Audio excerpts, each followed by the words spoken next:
Hello YouTube family, welcome to my new recipe video. आज हम आपको बताएंगे देसी स्टाइल में बाजरे की खिचड़ी। इसको हम बाजरे की खिचड़ी या बाजरे का खिचड़ा इन सब नामों से भी जानते हैं। इसको हम अब चटनी के साथ, गुड़ के साथ, सबके साथ एंजॉय करते हैं। तो इसके लिए हमें कुछ चीज़ें चाहिए होंगी जिसको हमें भिगो के रखना पड़ेगा। पहले तो बाजरा लेंगे, उसको अच्छे से छान लेंगे। छान के हम उसको उसमें बीनेंगे उसको। उसमें कोई कंकड़ वंकड़ तो नहीं है। अच्छे से बीनने के बाद, छानने के बाद हम उसको भिगो के रखेंगे। बाजरे को हमें इतना अच्छे से भिगो के रखना है तो ताकि वो उसमें पानी जो है इतना रहे कि हमारा बाजरा अच्छे से फूल जाए। नेक्स्ट अब हम इसमें लेंगे मूंग की दाल छिलके वाली। इसको भी हम अच्छे से बीन के और वॉश करके भिगो के रखेंगे। देन हम इसमें लेंगे चौला। चौला को भी हमें अच्छे से बीन के, वॉश करके और भिगो के रखना है। इसको हमें बहुत कम से कम 2-3 घंटे के लिए हमें इसको भिगो के रखना है, ताकि जो चौला है या दाल है वो अच्छे से फूल जाए। कि हम जब खिचड़ी बनाएं तो हमारी जो दाल है और वो दोनों अच्छे से गल जाए। हमारे यहाँ बाजरा भी अच्छे से भीग चुका है।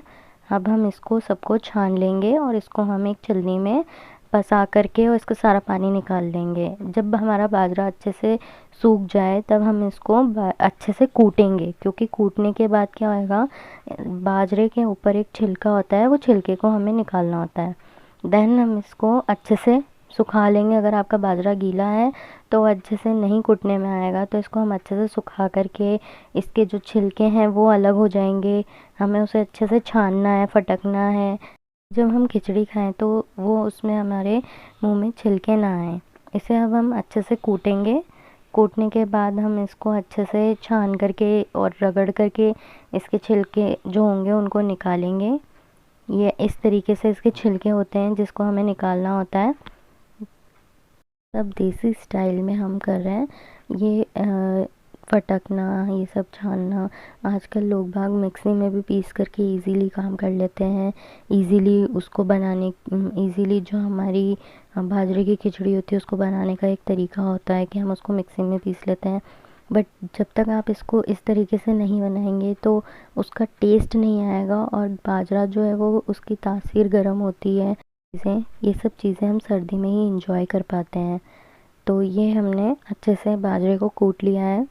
बाजरे को अच्छे से छानने के बाद अगर वो मोटा है तो आप उसको अपने तरीके से जितना मतलब बारीक करना चाहें उतना बारीक आप उसको कूट सकते हैं।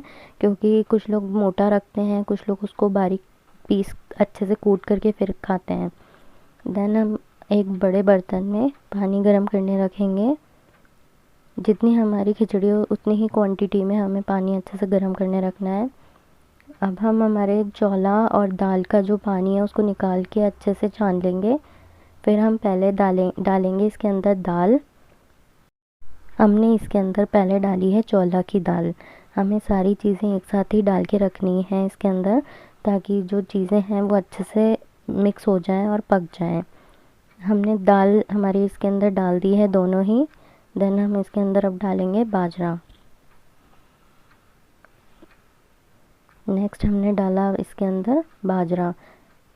हमने जो बाजरा कूटा था, हमें वो बाजरा इसके अंदर डालना है और इसको अच्छे से एक बार मिक्स कर देंगे हम चला करके। मुझे लगता है कि देसी फूड का जो टेस्ट होता है वो हम आज के जो फूड जो हम खाते हैं, जो खाना खाते हैं, उसमें उसका स्वाद नहीं आ पाता। पहले के टाइम में वो सब अच्छा लगता था हमें खाने में। अब हम वो चीज़ें इतना एंजॉय नहीं कर पाते।